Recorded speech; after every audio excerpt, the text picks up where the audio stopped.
Well, I mean, what used to happen, right, is comments used to be a kind of yes or no proposition. Either you had comments on and people could talk, or you could have comments on and people wouldn't talk. Now when you have comments off, people are talking elsewhere.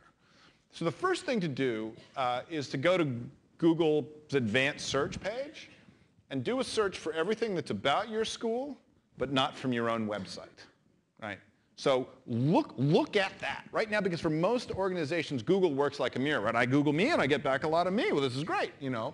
But if you run that same search, but you say the one site not to show me any results from is Shirky.com, you suddenly see the penumbra of conversations going on around you. So look at what people are saying elsewhere rather than making that decision in the abstract.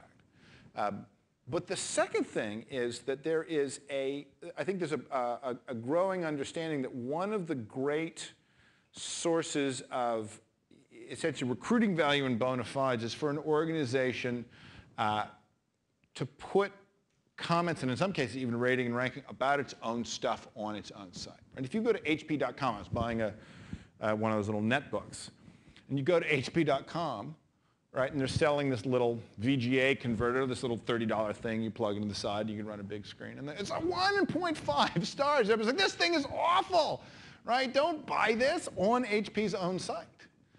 And so I didn't buy it, right? HP's pulled it, they're rebuilding it, because, and my loyalty to HP has grown as a result of this, because A, they're confident enough in their products that they're willing to hold this stuff out, and B, when they get this feedback, they react to it.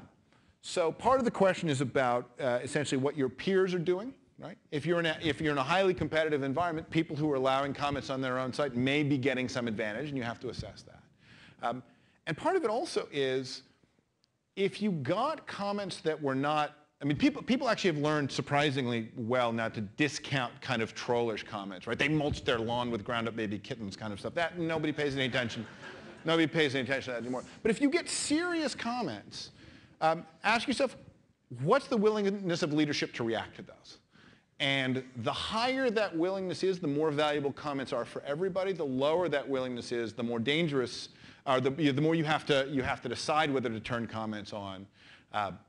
But I think the critical thing is really start by seeing what conversations are going on about your entity elsewhere, on parenting sites and mailing lists and so forth. And look at that stuff first.